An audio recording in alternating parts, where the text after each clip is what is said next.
the Charizard? Or Yeah. is it one of them that you need, or you probably No, already I got that? have You got it. that one? Wow, very nice character, Duskmore 3. Oh my gosh, Kimmer full art. I sadly already have You that have that one, one. but The packs just fly. Yay, I gotta let you. I'm gonna grab the backpack. Changing up the strategy yeah, now? one in the back. That's a bold move. Well, my huge. Just gonna hold my Raichu up. Wait, I did get this one. Oh, yeah, So that's I'm true. gonna put that in my pile. Is there like anyone out there where it's like, my favorite Pokemon is Burmy? You're going, and this is it for you. With the print at the top. Oh my gosh. Zebra! Oh my gosh. Bam. Not too hard though, because a Zekrom, is that the trainer gallery, Zekrom, Yep. and a Shaman V-Star. Ultras and Morpeko. Got it, some ultra rare hits. Putting that on the side. Oh, I got an NKV. So NKV. Oh wow. So trainer gallery with that. But we still have one more massive hit, which could be not in this one. Oh my gosh, it is! It's Umbreon! Trainer gallery Umbreon. That's a nice. That may have put the odds Probably. back in my favor. Jimmy Bell. Oh, you did? Okay, good. Well, it's not mine, so you're gonna have to pull that one out. I do want to just see how much that one is. 49. That's Quite pretty a good. jump right there. I think I'm in the lead. So what I'm gonna do is Yeah. I'm gonna open mine first. Okay. Because you're gonna need to come back from this. All out or something bigger? A golden magma basin. I am out of here. I'll take my Umbreon. See you later. No. Here too. Oh, Luxray. No, but what a box that's in here. I appreciate it. Thanks so much. Thank you. Meet Aiden. He loves video games, cars, and Pokemon. However, Aiden was born with a rare kidney condition and receives treatment at Children's Health Hospital Dallas. Thankfully, Aiden is doing well and has been super brave. That's why I've teamed up with Children's Health Hospital Dallas to make a truly special event for him. But he's in for a big surprise. Aiden, we're here at Bob Collectibles. What do you think you're doing today? Trying to find something impressive under limit. How much do you have? $100. Well, Aiden, I'm actually going to be changing that goal. You're going to be getting $1,000 to spend, and it can be virtually anything. I am going to get my timer ready, and I'm going to be setting it for 1 minute. Are you ready, Aiden? Set. Go. Oh, he's going right over here. Yeah. Okay. He's I want the. Oh, so you're going for the Pikachu EX? Yeah. So that Pikachu EX from Surfing Storms, right, Aiden? Yes. Okay. Oh shoot, my timer didn't go off. Oh. Okay, now it's good. So now you're good. Okay, that Pikachu right there. And then I wanted the shiny trick. The shiny Charizard, this one right here. Yes. Okay, so 600 more. Plenty. I want the Dino BS. Whoa, very nice one. And I should be able to get like, I don't know. Okay, so the Dialga. Wow, look at that. Crazy one. That's a crazy lineup right there. I think I want to get up into the box. Okay, so you have 45 seconds left. $40? Okay. How much is the journey together with rocks? You want to journey together? Yes. All right, so journey together booster box. I just want. So you have, is it 200? And I'll make a. How much is the silver for this? I'm gonna need a car.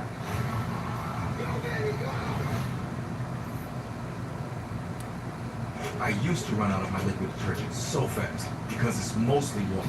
And that's why I switched to 350? Do you really want the silver Tuffin sword? You do?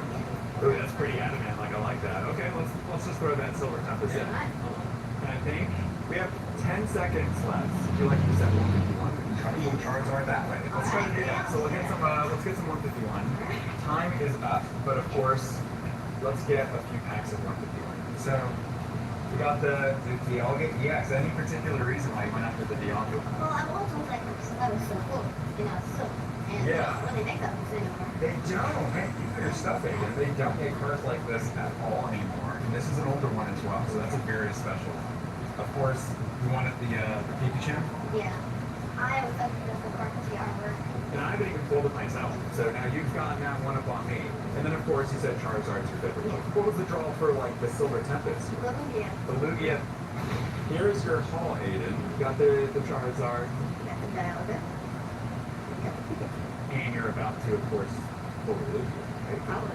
Would make you stomach. Think it's... Oh. Alright, let's see, Aiden. I wish you the best of luck. I think I'm going to put my paw on. I think you're going to get a hit in this pack. Yes, you do. Water. You got it! It's Flare! Oh, look at that. Pass back. Pass back to them.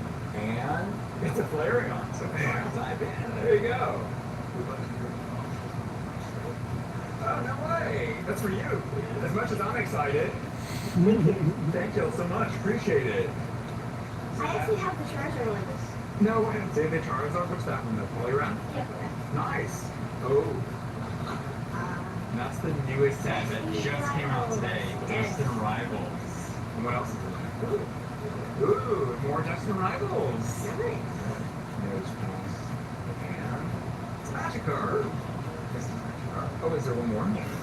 It's a hit. Oh, very nice. Oh man, I didn't even notice that. A 4. The reverse. Can we get 2 for 2? Electabuzz. And a Zeraora. 204 horsepower. Nice card. And it's Annihilate. But Aiden, it is time for the main event. The Silver Tempest booster box. Give it away, please. Sure, yeah. I want to go ahead and just... Oh no, there's a hit. A Druddigon. Character rare, I believe, is what these are. So I'll put that right here. The Denny. And you got a hit rare too. There we go. But not with the card. Not with the card. We got to be careful with that. But put your hits there, and I'll put my hits here. We'll see who can prevail. See Pikachu. Oh my goodness, a Smeargle character card. Wilmer. Oh, I think I got something. What's up, dude? What's up, man? It's a skunk. It literally is a skunk, but a full arms. And you got the exact same way. Ninetales and a beautiful, look at that. OOB. Nice. Oh, I got something again. A Regieleki, so the same one, but yours is better than mine. But it is still a hit. Big hit time. Big hit time. Or just a hit. I think I saw Oh, something there's right there. something. Did it work? Did it work? So. It's pretty shiny. This could be a 4. Could be a stomach. I think it's... Oh.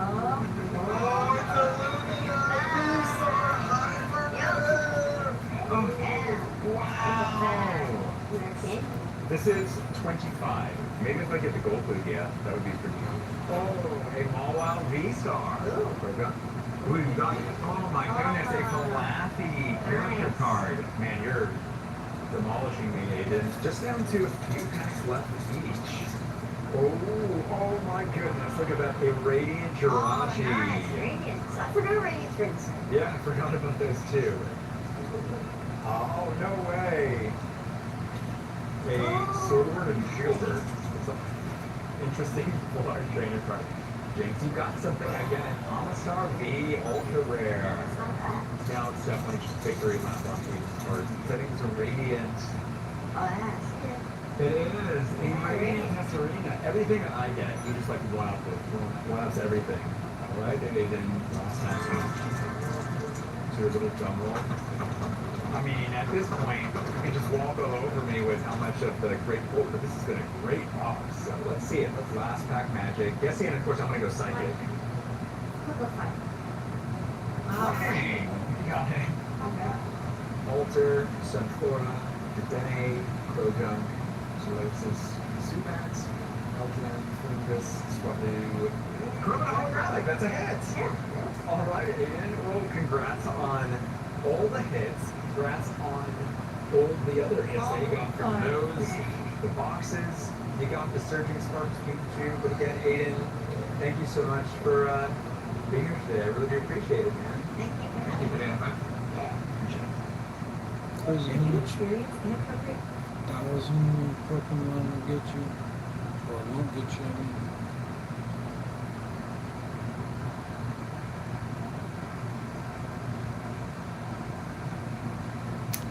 Won't get you much.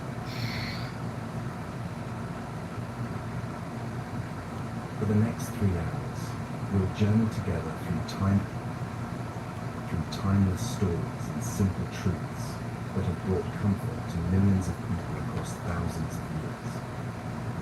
You don't need to believe anything, study anything, or even stay awake for everything. This is simply an invitation to rest while wisdom quietly plants seeds of peace in your mind.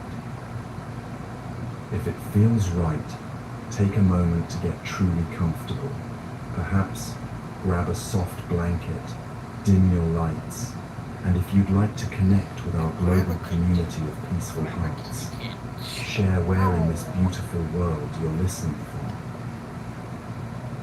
Tonight you're not alone.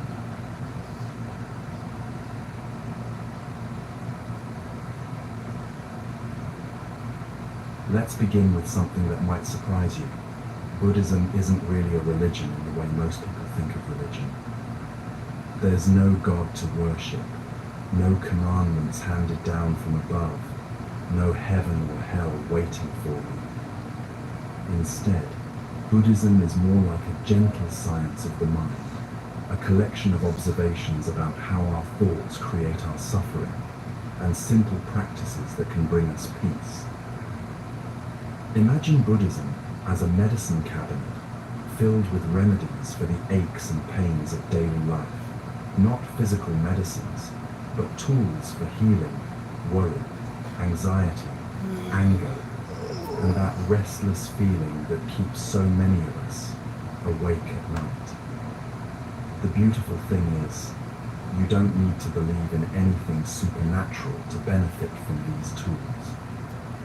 They work simply because they're based on truths about how our minds actually function.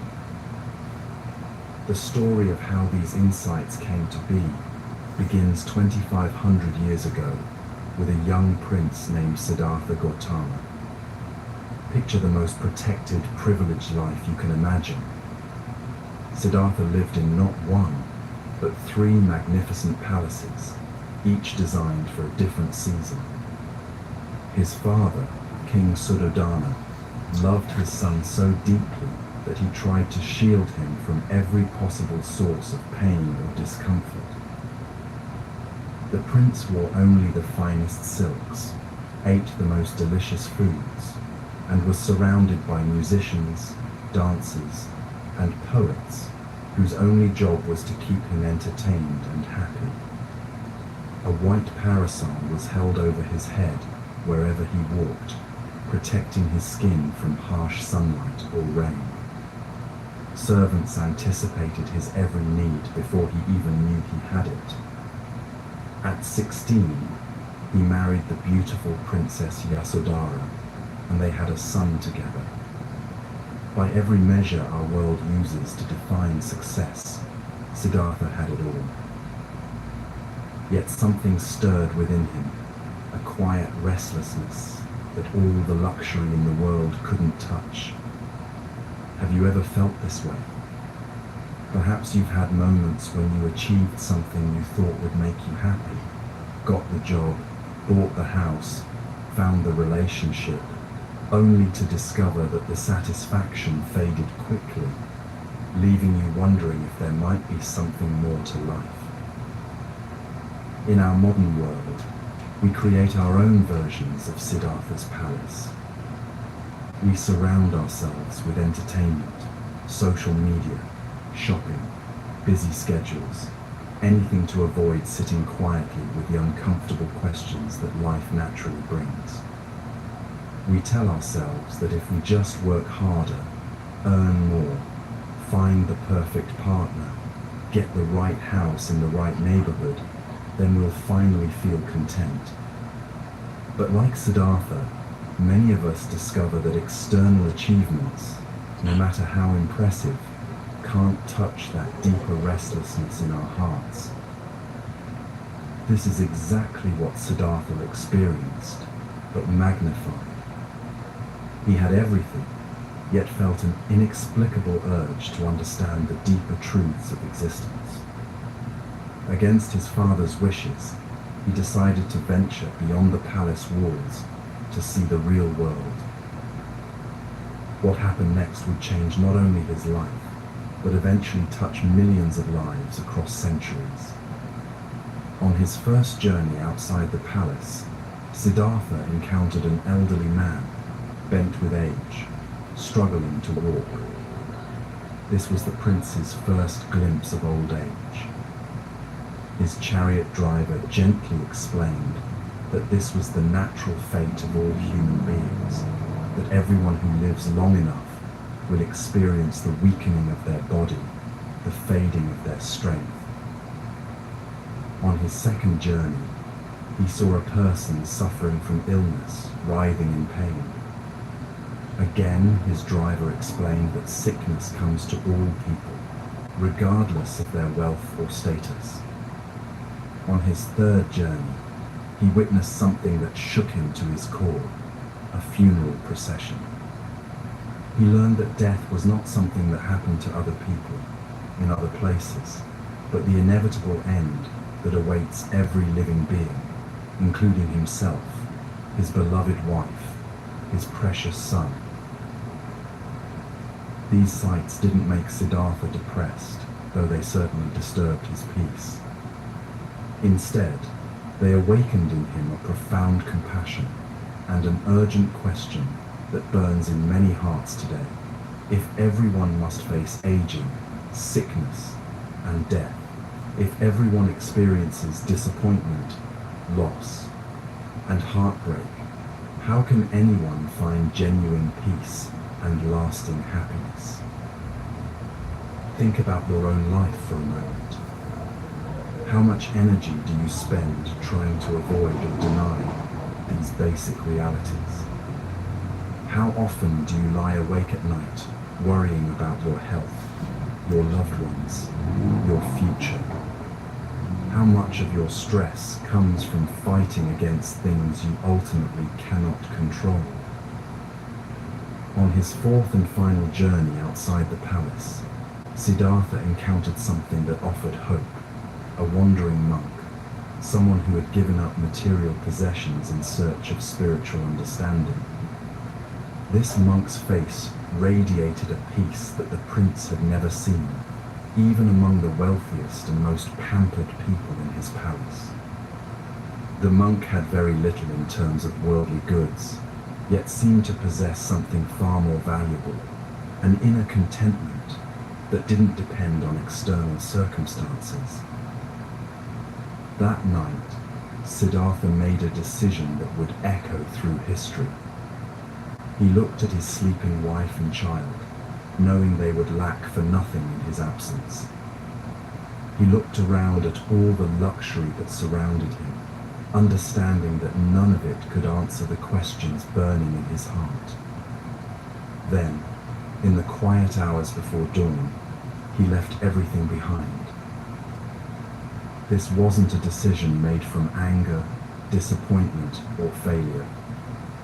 Siddhartha left his comfortable life precisely because it was so comfortable, so easy, so removed from the realities that most people face. He realized that any wisdom he might gain while protected from life's challenges would be incomplete. If he wanted to find answers that could help all people find peace, he needed to understand suffering from the inside.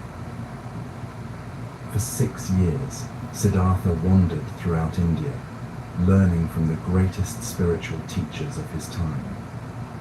He mastered meditation techniques that could calm the mind for hours. He practiced such severe self-discipline that his body became skeletal, his eyes sunken, his skin pale as death. He pushed his body and mind to their limits, thinking that enlightenment might come through extreme effort and self-denial. But after 6 years of this intense seeking, Siddhartha realized he was no closer to the peace he sought. In fact, the extreme practices had weakened his body so severely that his mind couldn't function clearly. He understood something crucial, that just as a life of luxury hadn't brought him lasting happiness, a life of extreme hardship wouldn't either. The path to peace lay somewhere in the middle, in what he would later call the middle way. This middle way isn't about being lukewarm or uncommitted. It's about finding balance, understanding that extremes in any direction, whether toward indulgence or deprivation, tend to create more suffering rather than less. In our modern lives, this wisdom applies beautifully. We don't need to become monks or give up all our possessions to find peace, but we also can't find it by endlessly accumulating things or experiences. Siddhartha made another important decision. He would stop following other people's methods and trust his own inner wisdom. He remembered a moment from his childhood when he had sat quietly under a rose apple tree during a festival, simply watching and breathing, and had experienced a natural, effortless peace. Perhaps the answers he sought weren't to be found in extreme practices or complex teachings, but in the simple act of sitting quietly and observing his own mind. He found a place beside a river, under a large fig tree that would later be called the Bodhi tree, the tree of awakening. A kind woman offered him a bowl of rice milk, and for the first time in years, he accepted nourishment without guilt. His strength began to return. Then he sat down under the tree and made a vow that would transform human understanding. He would not rise from that spot until he found the answers he sought. What happened during the night under that tree has been described in many ways, some mystical, some psychological. The essence of it was this: by sitting very still and observing his own mind with complete honesty, Siddhartha began to see how his thoughts created his experiences. He watched as desires arose in his mind, wanting things to be different, fearing future pain, regretting past decisions. He observed how these mental movements created suffering, and how letting them pass without resistance brought peace. Through the night, he gained insight after insight into the nature of human suffering and the path to freedom from it. He saw that much of our pain doesn't come from external circumstances, but from our mental reactions to those circumstances. He understood that peace wasn't something to be achieved through getting what we want, but through changing our relationship with wanting itself. This insight is profound yet practical. Consider your own experience. How often is your suffering caused, not by what's actually happening, but by your thoughts about what's happening? The deadline at work isn't inherently stressful. It's your thoughts about failing, about not being good enough, about what others might think that create the stress. The approaching storm isn't fearful. It's your imagination of what might go wrong that generates anxiety. When dawn broke, Siddhartha had become the Buddha, which simply means the awakened one. He had awakened from the dream that happiness comes from external things and discovered the source of peace that exists within every human being. Now, you might wonder, what does this ancient story have to do with your modern life, your stress, your sleepless nights?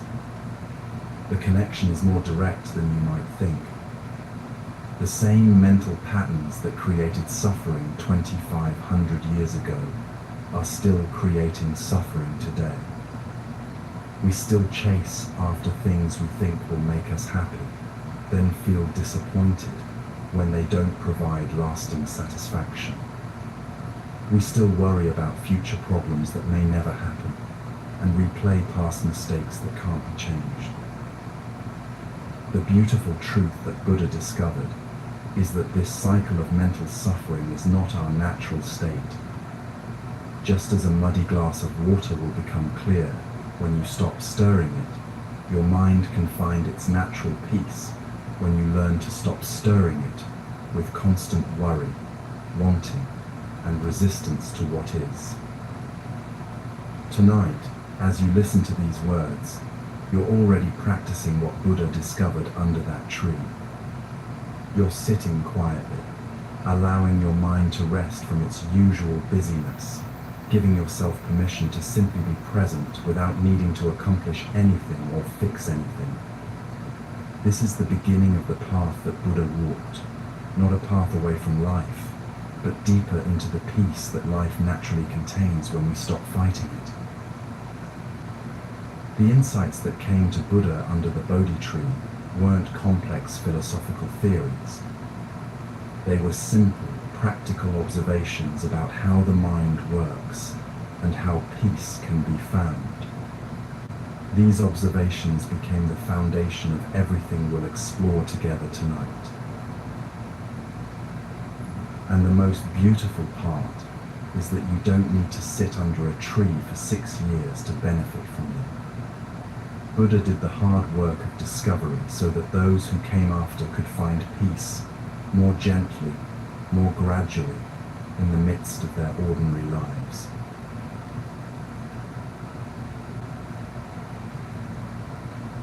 What if you could add a Moonbryon to your collection in seconds? PopCG's new vending machines let you pull graded slabs anytime, anywhere, and ship them right to your door. There's hundreds of possibilities. After Buddha's awakening under the Bodhi tree, his insights began to spread throughout India and eventually across Asia, touching countless lives along the way. As these teachings traveled from teacher to student, from one culture to another, they naturally evolved and adapted while maintaining their essential wisdom. In China, Buddhism met with the practical philosophy of Taoism and gave birth to what we now call Zen Buddhism, a beautifully simple approach that cuts straight to the heart of awakening through direct experience rather than complex study. Zen masters understood something profound. The deepest truths often reveal themselves not through lengthy explanations, but through simple stories that speak directly to our hearts. These stories, called koans, were carefully crafted to bypass our analytical minds and awaken a deeper understanding. Tonight, let's explore a few of these timeless tales, allowing them to plant seeds of wisdom in the quiet garden of your mind. There once lived a Zen master named Joshu, who was famous for his unusual way of teaching. One day, a sincere student approached him and asked, "Master, does a dog have Buddha nature? Does even a simple animal possess the potential for awakening?" Joshu looked at the student with kind eyes and simply said, "Mu," which means no or nothing. This might seem like a strange answer, even disappointing. After all, Buddhist teaching generally holds that all beings possess the potential for awakening. But Joshu wasn't really talking about dogs at all. He was pointing to something much more immediate and practical. When we ask questions like, "Does this have Buddha nature?" or "Am I spiritual enough?" or "Will I ever find peace?" we're often looking outside ourselves for answers that can only be found within. We're treating awakening like an object we can possess or lose, rather than recognizing it as our natural state that simply needs to be uncovered. Joshu's moon was like a gentle hand sweeping away all these mental constructions, pointing directly to the present moment where peace already exists. Think about your own experience right now. As you listen to these words, is there anything you need to add to this moment to make it more complete? Is there any special knowledge or achievement required for you to simply be here, breathing, aware, present? This is what Joshu was pointing to, the simple reality of being alive, aware, and whole, exactly as you are. In our everyday lives, we often fall into the same trap as that earnest student. We search for happiness in achievements, relationships, possessions, or experiences, not realizing that the peace we seek is already present in the simple fact of our awareness. We ask ourselves, when will I finally be happy? When will my anxiety disappear? When will I feel complete? But these questions themselves keep us trapped in a future that never arrives. Joshu's moon cuts through all of this, pointing to the completeness that exists right here, right now. This story introduces us naturally to what Buddha called the Four Noble Truths, not as religious doctrines to believe, but as simple observations about how our minds work. These truths are like a doctor's diagnosis and prescription for the suffering that keeps us awake at night, restless during the day, and searching endlessly for something we feel is missing. The first noble truth is beautifully simple. Life contains suffering. This isn't pessimistic, it's just honest. Sometimes we get sick. Sometimes people we love leave or die. Sometimes we don't get what we want, and sometimes we get what we don't want. Even when life is going well, there's often an underlying anxiety about when it might change. Buddha wasn't saying life is only suffering, but rather that suffering is woven into the fabric of human existence, and peace comes from acknowledging this truth rather than fighting it. Consider how much energy you spend trying to avoid or deny these basic realities of life. How often do you lie awake at night worrying about your health, your finances, your relationships, your future? How much of your day is consumed by the mental effort of trying to control things that are ultimately beyond your control? The first noble truth isn't meant to depress you, but to free you from the exhausting task of fighting against reality. When you stop trying to create a life without any difficulties, something beautiful happens. You stop wasting energy on the impossible task of controlling everything, and you can use that energy instead to respond wisely to whatever life brings. This is like learning to dance with the weather instead of constantly complaining that it's not always sunny. You still prefer sunny days, but you don't suffer on rainy ones. The second noble truth reveals where most of our suffering actually comes from, and this might surprise you. It's not usually the external circumstances themselves that cause our deepest pain, but our mental reactions to those circumstances. Buddha observed that suffering arises from what he called tanha, often translated as craving or attachment, but perhaps better understood as that restless mental energy that's always wanting things to be different than they are. This shows up in countless ways throughout our days. We want the traffic to move faster, the weather to be different, our bodies to feel better, other people to behave the way we think they should. We replay conversations, wishing we'd said something different, or imagine future scenarios trying to prepare for every possibility. This constant mental activity, wanting, rejecting, planning, regretting, is like having a radio playing anxious thoughts in the background of our minds all day long. Let me share another story that illuminates this truth beautifully.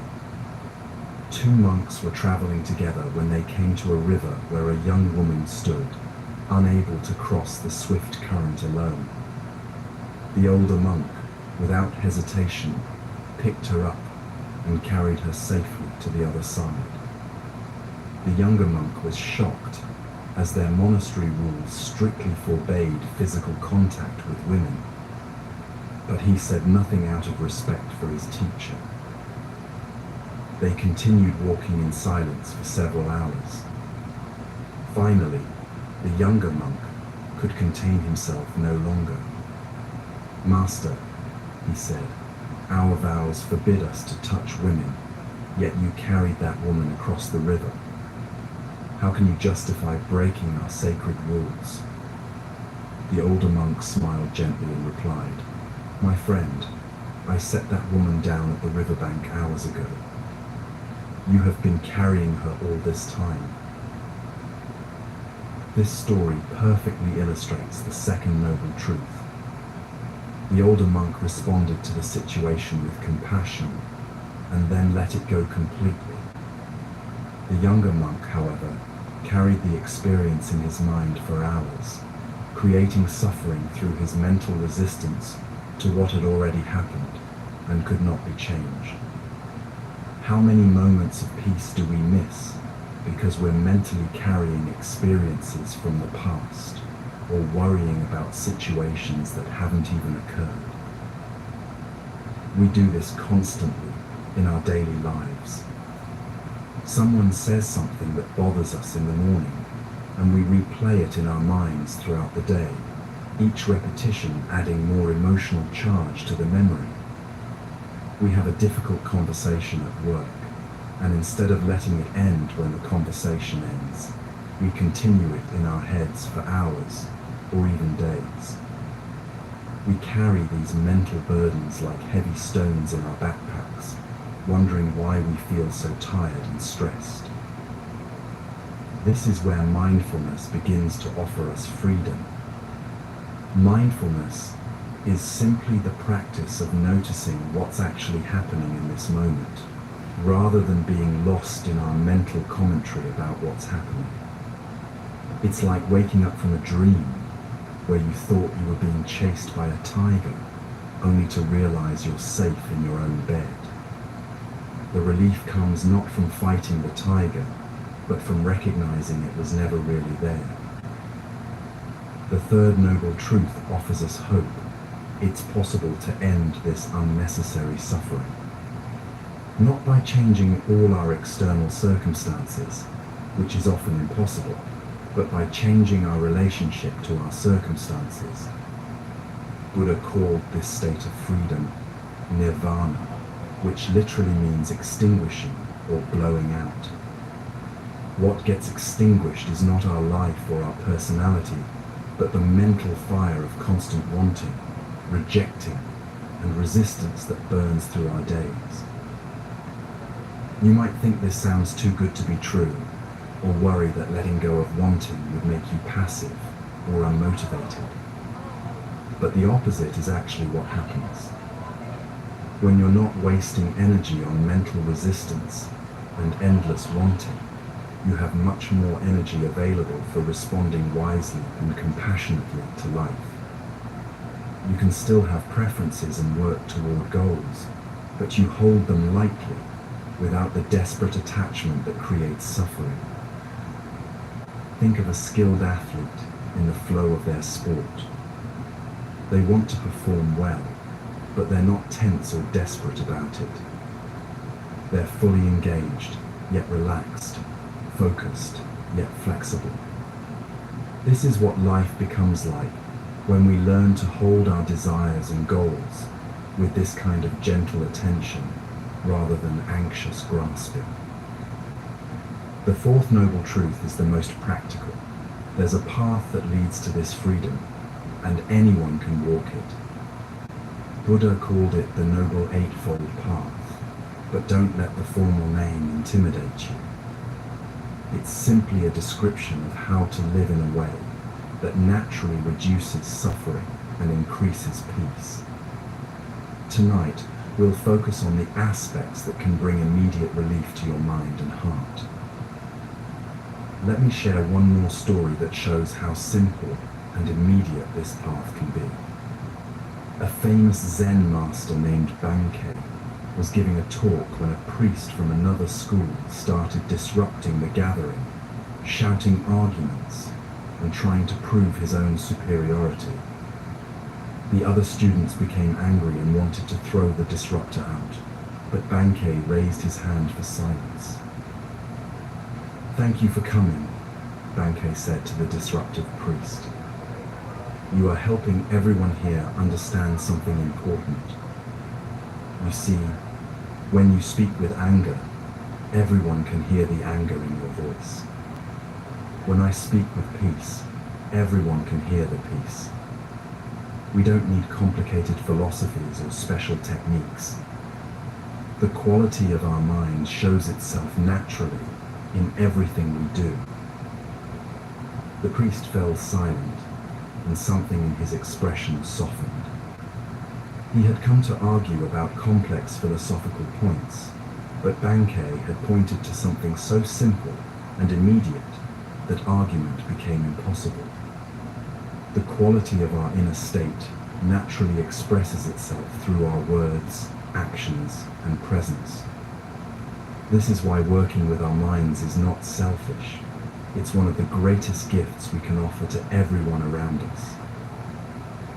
This story shows us something profound about how transformation actually works. We often think we need to change our external circumstances or other people's behavior to find peace. But Bankei demonstrated that when we embody peace ourselves, it naturally influences everything around us. The angry priest was disarmed not by argument or force, but by encountering genuine peace. This is the power of inner transformation. It ripples outward in ways we can't always see or measure. This brings us to the heart of mindfulness practice. You don't need to sit in a special posture or go to a monastery to begin cultivating awareness. Mindfulness is available in every moment, as close as your next breath. It's the simple practice of noticing when your mind has wandered into worry about tomorrow, noticing when you're resisting something that's happening right now, noticing the difference between experiencing life directly and experiencing your thoughts about life. Right now, for instance, you might notice the sound of these words, the feeling of whatever you're sitting or lying on, the temperature of the air around you. You might notice that your mind has been thinking about something else entirely, perhaps making plans or reviewing the day. There's no need to judge any of this. Simply noticing is enough. This gentle noticing is like turning on a soft light in a dark room. Suddenly, you can see what's actually there, rather than stumbling around in confusion. One of the most accessible ways to practice mindfulness is through attention to breathing. Your breath is always available as an anchor to the present moment. You don't need to change your breathing or make it special in any way. Simply notice that you're breathing. When your mind wanders, and it will, constantly, gently return your attention to the breath. This isn't a test you can fail. Every time you notice your mind has wandered and gently return to the breath, you're strengthening your capacity for awareness. Think of mindfulness training like exercising a muscle. At first, your attention might feel weak and easily distracted. But just as your body grows stronger with gentle, consistent exercise, your mind grows calmer and more stable with gentle, consistent practice. The beauty is that you can practice anywhere, while washing dishes, walking to your car, waiting in line at the store. Every moment offers an opportunity to come home to the present. Let me share a final story that illustrates the immediate accessibility of this practice. A busy businessman once visited a Zen temple, complaining to the master that he had no time for meditation. "I work 12 hours a day," he said. "I have meetings, deadlines, responsibilities. How can someone like me possibly find enlightenment?" The master smiled and asked, Do you breathe during your meetings? Of course, the man replied, confused. Then you already know how to meditate, the master said. Simply remember your breathing. This simple instruction contains the entire path. Meditation isn't about sitting in perfect silence for hours, though that can be wonderful too. It's about remembering to be present with whatever you're doing. When you're in a meeting, you can occasionally notice your breath. When you're stuck in traffic, you can feel your hands on the steering wheel. When you're washing dishes, you can feel the warm water and smooth plates.